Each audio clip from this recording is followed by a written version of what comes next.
2, 1. 7 things you probably didn't know you need to know. I'm Jamie East, and this is the Standout 7. Over the next 7 minutes or so, we're going to look back on a week where the cost of living crisis continued, the heatwave returned for the second month in a row, the FBI raided Donald Trump's Mar-a-Lago home, and the loss of much-loved Olivia NewtonJohn. This is the Standout 7 from the Smart 7. Don't forget to hit that follow button to get your daily updates at 7 a.m.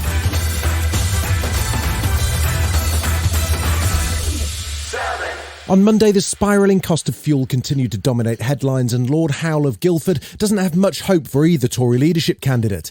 The former Energy Secretary's branded both Liz Truss and Rishi Sunak's plans to deal with the crisis completely inadequate. Instead of telling them like Mary Antoinette, we've got wonderful long-term visions for you, nuclear in 15 years' time and so on, that's like saying let them eat cake. I'm sorry, we want immediate action now, and that action is largely available. By Tuesday, a new campaign had been launched to fight the cost of living crisis, backed by politicians and several high-profile union reps, including Mick Lynch. People are fed up with the way they're treated at work. We need to turn that mood into real organisation on behalf of the working class. Enough is enough. The bad news just kept coming with the news that the UK's energy price cap was forecast to hit over £4,000 in January. That led to calls for further government intervention, with a £15 billion support package announced in May looking less and less likely to provide enough relief for those struggling to pay their bills. Poverty and social justice campaigner the bootstrap cook Jack Monroe said on Thursday it's really frustrating to see the total lack of action from the government as the leadership race continues. The government needs to be pulling together tangible and self-funding models to help people get through this crisis, and they can do that because they've had them before.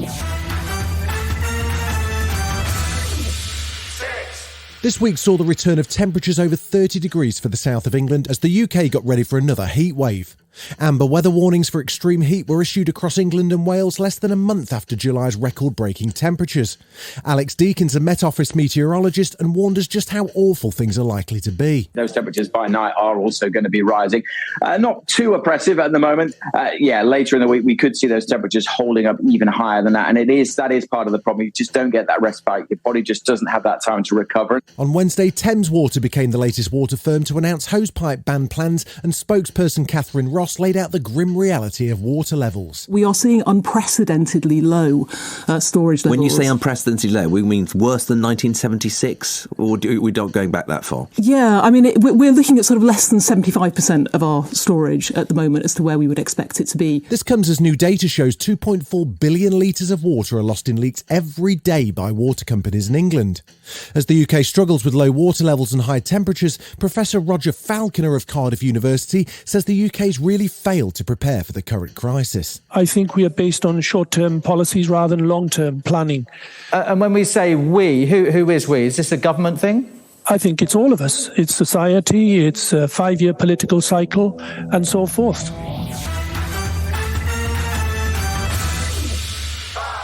Surprise, surprise, the man who spent 4 years obsessing over Hillary Clinton's emails gets upset when he becomes subject to an investigation himself. Former US President Donald Trump, who's already facing a slew of legal threats, claims his Florida home was raided by the FBI on Monday.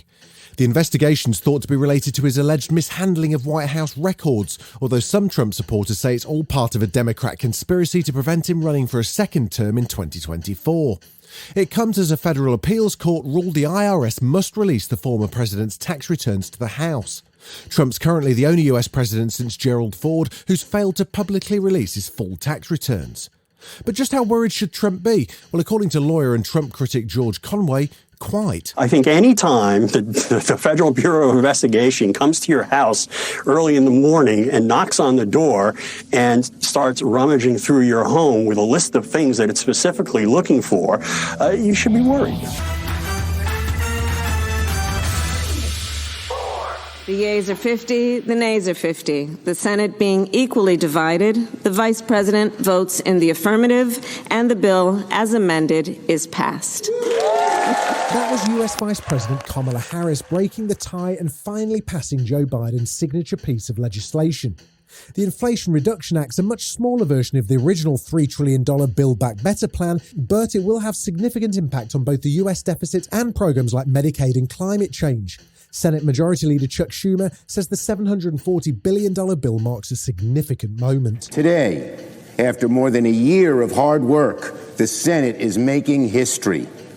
I am confident the Inflation Reduction Act will endure as one of the defining legislative feats of the 21st century. Still to come on the Standout 7, Serena hangs up a racket and we lose one of the best. Right after this.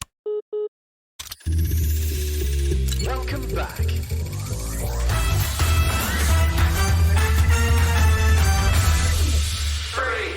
An icon, the GOAT, a game changer, those were just some of the tributes paid to 23-time Grand Slam champion Serena Williams on Tuesday after she announced her intention to retire from professional tennis following next month's US Open.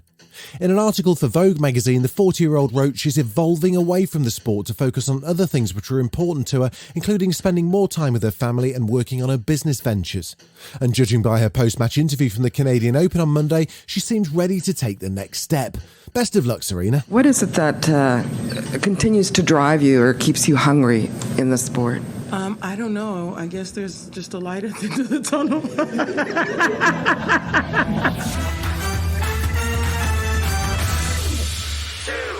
Armie Hammer was a successful movie star. He picked up a Golden Globe nomination for Call Me By Your Name and was seen as one to watch in Hollywood.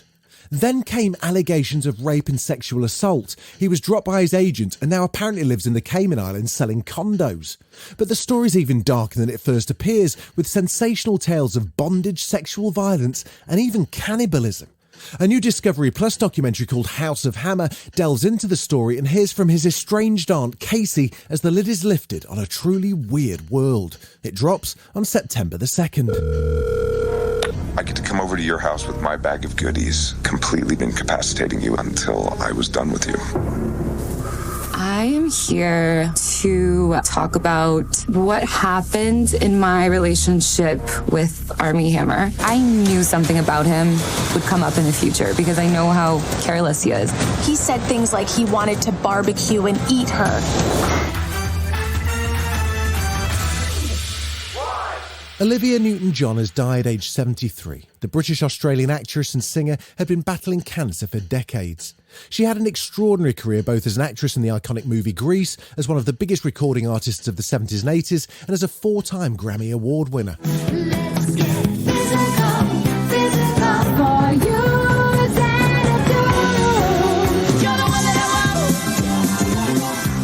She was born in Cambridge, England, but her family moved to Australia when she was 6.